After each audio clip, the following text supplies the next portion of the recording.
દરેક મોમેન્ટ પર પપ્પા યાદ આવે જ છે. અઘરી ક્ષણ તો એ જ હતી આ એક વર્ષમાં. એનાથી અઘરું તો ભગવાન એનાથી અઘરું મતલબ કોઈને બતાવે જ નહીં. મુખ્યમંત્રી બન્યા પણ એ હંમેશા કહેતા કે હું ખુરશી માટે બેઠો છું, ખુરશીને મારા માથે નથી બેસવા દેવાનો. એ હંમેશા કહેતા, તમને યાદ હશે. બેન એક બહુ સરસ વસ્તુ કહેતા પપ્પા, મારા વગર દુનિયા નથી ને, દુનિયા ચાલવાની નથી ને, એવું કહેવાવાળાઓથી દુનિયાભરના કબ્રસ્તાનો ભરાઈ ગયા છે. તમે જે કીધું વાત સાથે હું સહેમત છું કે પાર્ટીમાં એવી કોઈ વારસાની વ્યવસ્થા છે જ નહીં. બરાબર છે. આ કંઈ કોંગ્રેસ નથી કે જવાહરલાલ નહેરુ, પછી ઇન્દિરા ગાંધી, પછી રાજીવ ગાંધી, પછી સોનિયા ગાંધી, રાહુલ ગાંધી, પ્રિયંકા વાડ્રા, કે પછી હવે એમના દીકરાઓને એવી કોઈ પેઢી છે જ નહીં. અને ભાજપ એ અમારી આસ્થાના કેન્દ્ર છે. કોઈ પણ અપેક્ષા વગર આ બધું તમે જે કહો છો ને, એ લેબલ છે. જો જવાબદારી લેબલ છે, લેબલ વગર જ જવાબદારી હોય ને, લેબલની જરૂર નથી. કોઈ ઇન્ડિવિજ્યુઅલ આ પાવરમાં છે કે આ પાવરમાં જેવો સવાલ જ નથી. બરાબર છે. અમે બધા જ આજે સરકારમાં જ છીએ અને અમે બધા જ કાર્યકર્તા છીએ, એવું જ માનવાનું છે. આનો બીજો કોઈ જ જવાબ નથી. ગુજરાતના પૂર્વ મુખ્યમંત્રી અને કોમન મેન વિજયભાઈ રૂપાણીની પુણ્યતિથિને હવે ગણતરીના દિવસ બાકી છે. આ ઘટના એવી લાગે કે જાણે ગઈકાલે જ બની હોય અને આ એમના પરિવારની વાત છે કે એમના પરિવારને એવું લાગે કે આ અકસ્માત, આ દુર્ઘટના હજી ગઈકાલે જ બની છે. વિજયભાઈની પુણ્યતિથિ આ નજીકમાં છે ત્યારે અમારી સાથે જોડાયા છે તેમના એકમાત્ર પુત્ર ઋષભ રૂપાણી. ઋષભભાઈ, 1 વર્ષ પૂરું થવા જઈ રહ્યું છે, પુણ્યતિથિ નજીક છે, દિવંગત આત્માને અમે શ્રદ્ધાંજલિ અર્પીએ છીએ ન્યૂઝ 18 ગુજરાતી તરફથી. આ 1 વર્ષમાં કોઈ એક એવી ક્ષણ જે પપ્પાની યાદ આવતી હોય કે તમને એમ થાય કે આ યાદ તરીકે પણ અનબેરેબલ છે? સર્વપ્રથમ તો પ્રથમ વાર્ષિક પુણ્યતિથિ નિમિત્તે હું તમામ દુઃખદ દુર્ઘટનામાં તમામ મૃતકો છે, ઇન્ક્લુડિંગ માય ફાધર, તમામ મૃતકોને અમારા પરિવાર તરફથી હું શ્રદ્ધાંજલિ પાઠવું છું અને અંતઃકરણપૂર્વક હું નમન કરું છું. અને સાથે સંકળાયેલા તમામ પરિવારોને મારો પ્રેમ, મારો આદર અને હું આપી રહ્યો છું. જેમ આપે કહ્યું એમ આ 1 વર્ષ પીડાદાયક હતું અને સ્વાભાવિક છે. એ જ્યારે એક ઘરમાંથી એક પિતા જ્યારે એમની છત્રછાયા જતી રહે છે ત્યારે એ જે તાપ લાગે છે એ બહુ આકરો તાપ હોય છે, કારણ કે સડનલી યુ આર એક્સપોઝડ. એટલે પણ પપ્પાના જે વિચારો, આદર્શો છે એ અમારા માટે એ જ શાતા આપે છે. એમની જે સ્મૃતિઓ છે, એમણે જે કરેલા કામો છે, એના લીધે વી કેન ટેલ કે we are very proud of him. એમને 50 વર્ષની રાજકીય સામાજિક કારકિર્દીમાં જે લોકોની જિંદગી, એટલે નાનામાં નાના કાર્યકર્તાથી લઈ અને સામાન્ય જન સુધી પહોંચેલા છે, બધાના દિલમાં અને મનમાં છે વિજયભાઈ. તો આજે એ વસ્તુનો અમને ખૂબ જ પ્રાઉડ છે. અને સવારે ઉઠતાની સાથેથી લઈને રાત્રે સૂતી વખત સુધી દરેક મોમેન્ટ પર પપ્પા યાદ આવે જ છે. એટલે એવું હું શબ્દોમાં વર્ણવી નથી શકતો કે એવી કઈ મોમેન્ટ પર યાદ, પણ એ મતલબ અત્ર તત્ર સર્વત્ર છે, રાઈટ? એ તો યાદ આવશે જ.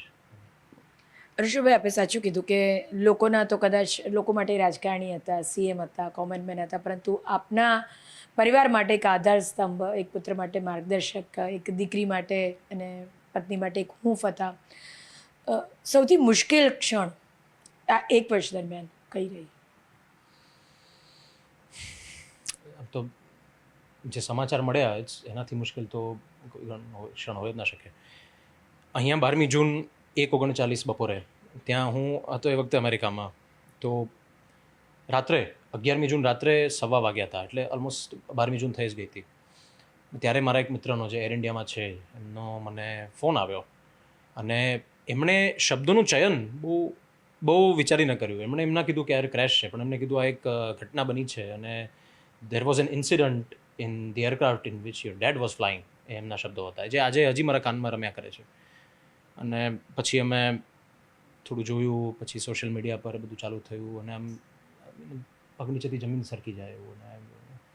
પણ સાથે અમે બીજા મૃતકો છે, હતભાગીઓ, બધા માટે એટલે જે લાગણી ઊભી રહી આવી કે બસ ડ્રેડફુલ એક્સિડન્ટ એમ પણ વિશેષ તો શું કહું, મતલબ એમ એ જ સૌથી અઘરી ક્ષણ તો એ જ હતી આ એક વર્ષમાં. એનાથી અઘરું તો ભગવાન એનાથી અઘરું મતલબ કોઈને બતાવે જ નહીં. અને બધાને માટે હું જે પ્રાર્થના કરું છું કે આવો સમય કોઈને ના આવે. ઋષભભાઈ, વિજયભાઈને ગયા પછી મેં સાંભળ્યું હતું કે ઋષભભાઈ સતત આસપાસના જે લોકો છે, જે પપ્પાની સાથે ઘણા વર્ષોથી સંકળાયેલા, એને પૂછા કરે છે કે પપ્પાની કોઈ વસ્તુ મળી, પપ્પાનું કંઈ મળ્યું, પપ્પાનું કંઈ ખરેખર કશું મળ્યું આ અકસ્માત બાદ? કારણ કે એ એક સંવેદનશીલતા છે કે પપ્પાની કોઈ યાદ, પપ્પાનું કશું જ, તો જેને માણસ જિંદગીભર સાચવી રાખે કે આ એની સાથે જોડાયેલી છેલ્લી વસ્તુ હતી, તો એવું કશું મળ્યું? એટલે એર ઇન્ડિયા એટલે ટાટા ટ્રસ્ટ અને એમણે એક કેનેડિયન એજન્સી હાયર કરી હતી કે જે બિલોંગિંગ્સ હતા ક્રેશમાં એ એમને સાચવી, એમને સ્વચ્છ કરી. કારણ કે આટલું બધું જેટ ફ્યુલ હોય અને કાર્બન કમ્પોઝિટનું એરક્રાફ્ટ 787, એટલે એના પર કાર્બન ડસ્ટ લાગેલી હોય તો એને કેરફુલી એને સ્વચ્છ કરી અને એનું કેટેગરી વાઇઝ સોર્ટિંગ કરી અને બહુ સારી કામગીરી કરી કે એક વસ્તુને એ લોકો ટેગ કરી અને પછી એક પોર્ટલ ઓપન કર્યું હતું કે આમાંથી તમારી જે વસ્તુ હોય એને તમે ક્લેમ કરી શકો. તો એમાંથી અમુક વસ્તુઓ પપ્પાના કપડાં અને એવું આપણને મળ્યું છે. બીજું તો કશું મળ્યું નથી. એટલે કપડાં જ છે જે છે. અચ્છા, લોકો માટે રાજકારણી હતા, પણ પિતા તરીકે રાજકારણી તરીકે કે કોકના માર્ગદર્શક રહ્યા હોય, કોકના પર એમણે જેમ કે રાજકોટ વાસીઓ છે તેને એમણે કેટલું બધું કર્યું એરપોર્ટથી લઈને, અને ગુજરાતની જનતા માટે ઘણું બધું એમણે કર્યું છે. પરંતુ એક પિતા તરીકે તમને એવું લાગે કે આ જેમ ક્યારેક કેવું બને ઋષભભાઈ કે આપણને એવું થાય કે હું આના ખોળે જન્મ્યો, તો એ જે ગર્વ અનુભવાય એવી એમની કઈ વાત, જેમ ગુજરાતના સીએમ તરીકે બી લોકો યાદ કરે કે ભાઈ આવા સીએમ અમને મળ્યા, સરળ સાલસ સ્વભાવના, જમીન સાથે જોડાયેલા, એવી રીતે લોકો યાદ કરે. પણ એક દીકરા તરીકે તમે કેવી રીતે યાદ કરો કે મને આવા પપ્પા મળ્યા? એવો એમનો કયો ગુણ ફાધર તરીકેનો? બેન, ઘણા ગુણ છે એવા. અને કદાચ હું તો એક પુત્ર તરીકે, હું 30 વર્ષનો છું, એમાંથી 29 વર્ષ મેં પપ્પા સાથે ગુજાર્યા. મારાથી પણ વધારે સમયથી પપ્પા સાથે જોડાયેલા હોય એવાય ઘણા લોકો છે. અને આજે તમે એમને પૂછો કે કયા ગુણો છે તો એ પણ આખા ગુણોનું લિસ્ટ આપે. પર્ટિક્યુલરલી મારા માટે આઈ એમ સુપર પ્રાઉડ. મને એટલો ગર્વ છે કે હું વિજયભાઈ રૂપાણીનું સંતાન છું. કેમ? પદ પ્રતિષ્ઠા બધું એમના માટે ગૌણ હતું અને મારા માટે ગૌણ છે. એમણે પણ ક્યારેય એવો અહમ નથી કર્યો. એ તો અભિમાન ને રાગ દ્વેષ ઈર્ષ્યાથી પરે જ હતા. એમણે અમને પણ એ શીખવાડ્યું છે કે આ જગતમાં કોઈ જ વસ્તુ, આ બધા એમના લર્નિંગ્સ છે કે જેના માટે અમે પ્રાઉડ ફીલ કરીએ છીએ. જગતમાં કોઈ વસ્તુ શાશ્વત નથી. બરાબર છે? એ પહેલું. હા, એમની એવી સોચના કારણે, એમના એવા સિદ્ધાંતો આદર્શોના કારણે એ પહેલું છે કે જે અમને પ્રાઉડ ફીલ થયું છે. એમાં એક છે કે નથિંગ ઇઝ પરમાનન્ટ. બરાબર છે? બીજું, એ કર્તવ્યપરાયણતા. કે જે કોઈ પણ તમે કામ કરો, તમે જે વ્યવસ્થામાં હો, જે કામ કરો એ કરતા જ રહો. તમે આજુબાજુ ના જુઓ. પછી જે કૃષ્ણ ભગવાને પણ ગીતામાં એ જ કહ્યું છે અર્જુનને કે આપણે કર્મ કરે જઈએ, ફળની શું કામ ચિંતા કરવાની. એ સેમ વસ્તુ પપ્પા કહી ગયા છે. ત્રીજું, સ્થિત પ્રજ્ઞતા. એ એક વિચક્ષણ માણસની જે એક લાક્ષણિકતા છે. કંઈ પણ પરિસ્થિતિ આવે એમાં ડગવાનું નહીં. આજે એમણે પણ એમના જીવનમાં ઘણી ચડતી પડતી જોઈ છે બધી રીતે. આજે એક 3 વર્ષના દીકરાનું અવસાન થાય, પૂજિત, એ કાંઈ એ નાની ઘટના નથી. કોઈને પણ હચમચાવી મૂકે. પણ આપ એમના ઇન્ટરવ્યૂ જુઓ, એમની વાતો સાંભળો, શું કહેતા હતા કે એનાથી મોટું દુઃખ ભગવાન મને આપવાના નથી. તો હવે બસ આનાથી હવે આગળ પોઝિટિવ જ વિચારવાનું છે.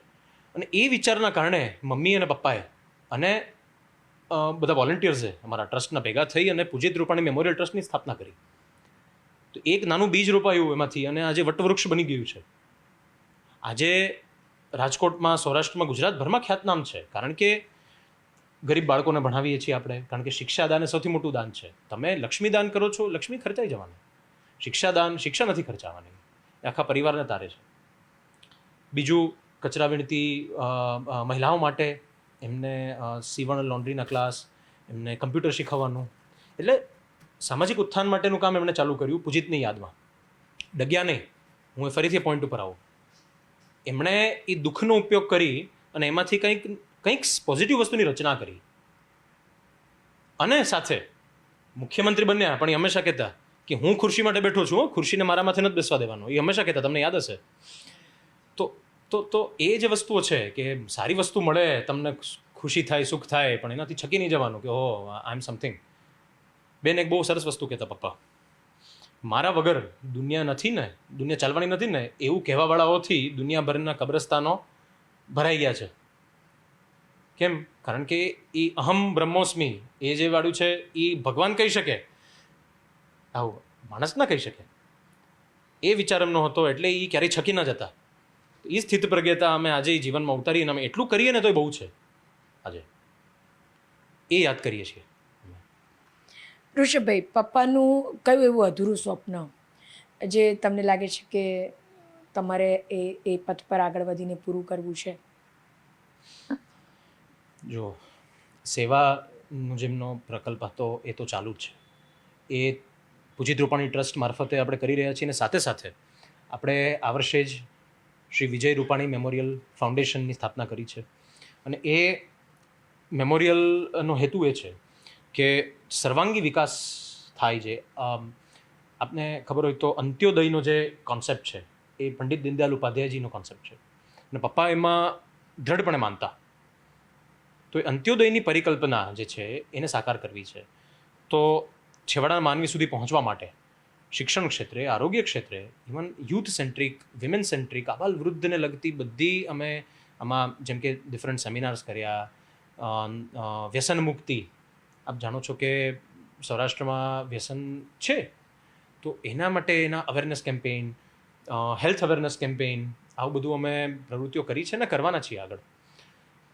આ એક વર્ષ આ અકસ્માતને પૂર્ણ થાય છે તો એની પ્રથમ વાર્ષિક પુણ્યતિથિ નિમિત્તે 13મી જૂન અને 14મી જૂને આપણે રાજકોટમાં ઇન્ડિયન મેડિકલ એસોસિએશનના સંયુક્ત ઉપક્રમે કાર્યક્રમો છે. એમાં કિડની અવેરનેસ માટેનો સેમિનાર છે. પછી રાજકોટમાં એક આપણે સર્વરોગ નિદાન કેમ્પ કરીએ છીએ કે એ બધા માટે ઓપન, જેને આવવું હોય. અને વિનામૂલ્યે દવાઓ, વિનામૂલ્યે ટેસ્ટ જે રેકમેન્ડ થાય, મેડિકલ ટેસ્ટ, એની પણ સુવિધા આપણે આપશું. ENT ડૉક્ટર્સ, હાડકાના ડૉક્ટર્સ, સ્ત્રી રોગ નિષ્ણાંત, બાળ રોગ નિષ્ણાંત, જનરલ MD ફિઝિશિયન, થી માંડી ચામડીના રોગના નિષ્ણાંત, એ સૌરાષ્ટ્ર ગુજરાતભરથી ડૉક્ટરો. અને એ ડૉક્ટરોનો અમે આભારી છીએ કે આ સેવા યજ્ઞમાં જોડાયા. અને આપણે આવું કરવા જઈ રહ્યા છીએ અને ભવિષ્યમાં પણ કરતા રહીશું. એટલે બસ આ જ છે કે બસ બધા સુધી પહોંચી અને કામ કરવા છે લોકોના, જે પપ્પા કરતા અને જે એમ કહી ચૂક્યા છે એ ફોલો કરશું તો જિંદગી તરી જશે. ઋષભભાઈ, સેવાના સંકલ્પ સાથે જ્યારે પાવર ભળે ત્યારે ઘણો બધો બદલાવ આવતો હોય છે. જેમ તમે કીધું કે તમારા ફાધર જે પ્રકારે સેવાકીય એટમોસ્ફિયરને જે પ્રકારના વિચારો ધરાવતા હતા, પરંતુ જ્યારે એમની પાસે સત્તા આવી એઝ એ CM ત્યારે ઘણું બધું કરી શક્યા. એટલે સ્વાભાવિકપણે જ જે પ્રકારનું ગુજરાતમાં એમનું યોગદાન રહ્યું છે, જે પ્રકારે અંજલિ વિજય રૂપાણી ભાજપ સાથે સતત સંકળાયેલા હતા. મને યાદ છે વિજયભાઈ એક ઇન્ટરવ્યૂમાં મને કહ્યું હતું કે હું તો ગુજરાત સંભાળું છું, પણ જ્યારે રાજકોટની વાત આવે ત્યારે સતત મારા પત્ની અને એના વગર કે હું આ ન કરી શક્યો. તો વંગતપણે પણ કહેતા, જ્યારે ઇન્ટરવ્યૂમાં પણ મારી સાથે તેઓએ ન્યૂઝ 18ના માધ્યમથી આ જ વાત કહી છે. સીધો સવાલ હું પૂછવા માંગીશ ગોળ ગોળ કર્યા વગર.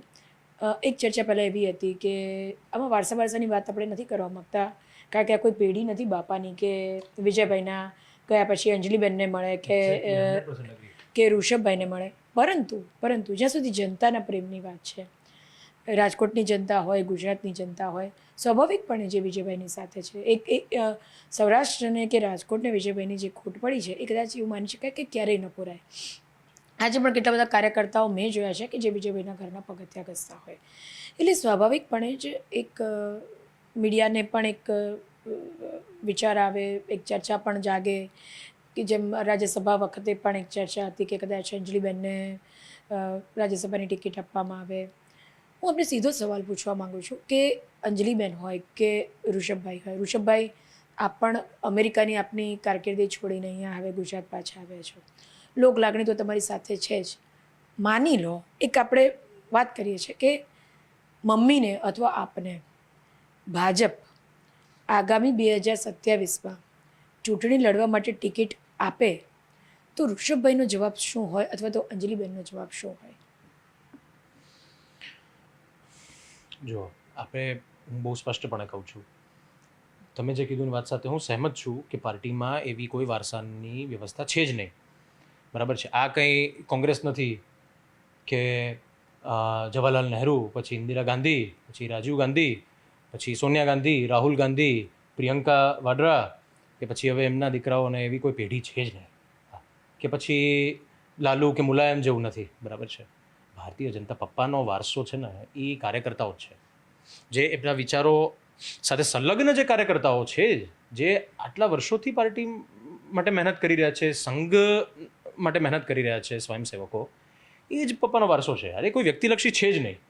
એટલે એ ચર્ચા જ અસ્થાને છે આવી કોઈ કે પાર્ટી આમાં આપણને આ આપે કે તે આપે, કે એવી કોઈ અમારી અપેક્ષા ના હોય અને પાર્ટીની પણ એવી કોઈ અપેક્ષા ના હોય. જ્યાં સુધી તમે કહી રહ્યા છો કે રાજકોટના કાર્યકર્તાઓ સાથેના સંવાદની અને એમની સાથેના કનેક્શન્સની વાત છે, અમારા દરવાજા હંમેશા કોઈ પણ કાર્યકર્તા હોય એના માટે ખુલ્લા જ છે. અને અમે ક્યારે પણ કાર્યકર્તાઓ સાથે નાતો તોડ્યો જ નથી. આજે ભાજપ ક્યાંય પણ મજબૂત થાય છે. ગુજરાતમાં હમણાં જ્વલંત વિજય મળ્યો સ્થાનિક સ્વરાજ્યની ચૂંટણીઓમાં, તો પપ્પા સ્વર્ગમાંથી પણ રાજી થતા હશે. આજે હું તમને કહું, આવતા વર્ષે પંજાબમાં વિધાનસભાની ચૂંટણી યોજાવા જઈ રહી છે. પપ્પા પંજાબના પ્રભારી હતા 3 વર્ષ. પંજાબમાં ભાજપનો જે વોટ શેર છે એ પણ વધ્યો હતો. આદરણીય નરેન્દ્રભાઈના અને અમિતભાઈના નેતૃત્વમાં ખૂબ સરસ કરી રહી છે પાર્ટી પંજાબમાં. અને હું કહું, આવતા વર્ષે વિધાનસભાની ચૂંટણીમાં ભારતીય જનતા પાર્ટીનો જ્વલંત વિજય થશે, તો એ પપ્પા ત્યાં બેઠા બેઠા ખુશ થશે. એટલે આ પણ મારા સવાલનો જવાબ નથી. હું તો સીધો જ સવાલ પૂછું છું અને વન લાઇનર સવાલ પૂછું છું. તક મળે તો ઋષભ રૂપાણી રાજકારણમાં આવશે, પછી તક ગમે તે હોય? હું આપને ફરીવાર સીધો જવાબ આપું, એવી તકની કોઈ અપેક્ષા કે એવી તકની કોઈ વાત જ નથી. તક એ કોઈ આપે અને આપણે કામ કરીએ એવું નથી હોતું. હું કહું તમને, આપ કોઈ ધર્મ આસ્થામાં માનતા હશો, આપના પરિવારમાં લોકો માનતા હશે, આપના પરિવારમાં એટલે આપની ઉપરની જનરેશન અને આપની આગળની જનરેશન બધા એ જ ધર્મ આસ્થામાં માનતા હશે. એવી રીતે સંઘ અને ભાજપ એ અમારી આસ્થાના કેન્દ્ર છે. અમે મારા દાદા દાદી, નાના નાની, ત્યાંથી લઈ એ જનરેશનથી લઈ મારા મમ્મી પપ્પા, કાકા કાકી, માસી માસાની જનરેશન, અમારી જનરેશન એ પણ પાર્ટીનું કામ હંમેશા કરતી આવી છે ને કરતા જ રહીશું, કોઈ પણ અપેક્ષા વગર. આ બધું તમે જે કહો છો ને એ લેબલ છે. જો જવાબદારી લેબલ છે, લેબલ વગર જ જવાબદારી હોય ને, લેબલની જરૂર જ નથી કોઈ આપણને. પણ સાથે મેં એ કીધું કે તમારા સંકલ્પ સાથે જ્યારે પાવર મળે, મેં એટલે જ પહેલાં બધું એક સાથે કહી દીધું કે સંકલ્પ સાથે જ્યારે પાવર મળે ત્યારે આખી સિચ્યુએશન અલગ હોય છે. જેમ તમારા ફાધરની જે પર્સનાલિટી હતી, સંઘથી લઈને જે કંઈ પણ એમણે એમના જીવનમાં બલિદાન આપ્યું, અંજલિબેને આપ્યું, કાર્યકર્તાઓ સાથે વિના સ્વાર્થે એ જોડાયેલા રહ્યા, અને એન્ડ ઓફ ધ ડે જ્યારે એ સીએમ બન્યા, ઘણું બધું એમને તો ઘણી બધી મેયરથી લઈને સ્ટેન્ડિંગ કમિટી ચેરમેનથી લઈને ધારાસભ્યથી લઈને પક્ષના મુખ્ય પ્રવક્તાથી લઈને કેબિનેટ મંત્રીથી લઈને ઘણી બધી એમણે સત્તાઓ જોઈ છે. પણ છેલ્લે સીએમ બન્યા ત્યારે એક આખી વસ્તુ અલગ થઈ ગઈ. એટલે હું ફરી આપને પૂછું છું કે સંકલ્પ સાથે જ્યારે પાવર મળે ત્યારે આખી વસ્તુ જુદી બની જતી હોય છે. એટલે ફરીથી આ ઓલમોસ્ટ આખરી સવાલ છે કે માની લો કે ભાજપે ટિકિટ ઓફર કરી, ઋષભ રૂપાણીનો જવાબ શું હોય? યસ ઓર નો? બેન, સંકલ્પ અને તમે કહો છો એની સાથે પાવર ભળે તો આજે ભૂપેન્દ્રભાઈ, હર્ષભાઈ, જગદીશભાઈના સમર્થ નેતૃત્વમાં આ શું સેવા નથી થઈ રહી? એ થવાની જ છે. આજે કોઈ પણ વિકાસ કાર્યોમાં આજે સરકાર તો આજે મોસાળે જમણને મા પીરસનારી છે. કેન્દ્રથી લઈ અને પાલિકા સુધી બધે ભાજપની સરકાર છે. વિકાસના કાર્યો થવાના જ છે અને સેવાના કાર્યો પણ સાથે થવાના જ છે. એમાં કોઈ ઇન્ડિવિજ્યુઅલ આ પાવરમાં છે કે આ પાવરમાં જેવો સવાલ જ નથી. બરાબર છે. અમે બધા જ આજે સરકારમાં જ છીએ અને અમે બધા જ કાર્યકર્તા છીએ એવું જ માનવાનું છે આપણે. એટલે એવી ચર્ચા જ સ્થાને છે. પાર્ટી જે કોઈ પણ ભવિષ્યમાં જવાબદારી આપે તો એ જવાબદારીને પણ બખૂબી નિભાવીશું, એવું નથી. પણ એ જવાબદારીની એ લેબલની અપેક્ષા રાખવી એ કોઈ કાર્યકર્તા હોય જ નહીં. અને કાર્યકર્તા એવા સવાલોના પણ એ એટલે જ ટાળતો હોય કે ભાઈ એવી સંઘ અને ભાજપના એક વસ્તુ શીખવવામાં આવે છે, પપ્પા કહેતા કે કાર્યકર્તાને છે ને સ્વપ્નમાં પણ સત્તા ના હોવી જોઈએ. એટલે આ જ એનો એક જ લાઇનર છે, કાર્યકર્તાને સ્વપ્નમાં પણ સત્તા હોવી ના જોઈએ. આનો બીજો કોઈ જ જવાબ નથી. ઋષભભાઈ, છેલ્લો સવાલ. આપના બિહાફ ઓફ યોર ફાધર, તમે ગુજરાતની જનતાને શું સંદેશ આપવા માંગો, અથવા તો તમારા ફાધર અત્યારે જીવિત હોત તો યુવાનો માટે શું શીખ આપત? યુવાનો માટે પપ્પાને યુવાનો માટે ખૂબ જ લાગણી અને પ્રેમ હતો. પણ એ હંમેશા કહેતા કે યુવાનો આજે પોતાનું કરિયર બનાવે, જે પણ કોઈ ફિલ્ડમાં હોય એ ફિલ્ડમાં હંમેશા આગળ વધે અને દેશને કન્ટ્રીબ્યુટ કરે. આજે કોઈ પણ યુવાન એ ઇવન સારી નોકરી પણ કરે છે ને, તો એ નોકરીમાંથી ટેક્સ ભરે છે, તો એ ટેક્સથી દેશનો ફાયદો છે. તો એ ડાયરેક્ટલી કે ઇનડાયરેક્ટલી પોલિટિક્સમાં હોય કે ના હોય, દેશનો કેવી રીતે ફાયદો છે એ વિચારવાનો. ને આદરણીય પ્રધાનમંત્રી નરેન્દ્રભાઈ મોદીના નેતૃત્વમાં જ્યારે આપણે 2047 વિકસિત ભારતનું લક્ષ્ય લઈને બેઠા છીએ, ત્યારે દરેક ઇન્ડિવિજ્યુઅલે, પછી ગમે વયના હોય, ગમે જેન્ડરના હોય, ગમે ગ્રુપના હોય, એ બધાની સહકારિતા એમાં જરૂરી છે. અને આજે પપ્પા હોત તો પપ્પા પણ એ જ કહેત બધા યુવાનોને કે કામ કરો, ખૂબ કન્ટ્રીબ્યુટ કરો દેશ માટે અને દેશને આગળ વધારો. આ જ એમનો મંત્ર હોય અને હોત. અમારા સાથે વાત કરવા માટે ખૂબ ખૂબ આભાર. દિવંગત વિજયભાઈ રૂપાણીના આત્માને ન્યૂઝ 18 ગુજરાતી તરફથી ખૂબ ખૂબ શ્રદ્ધાંજલિ.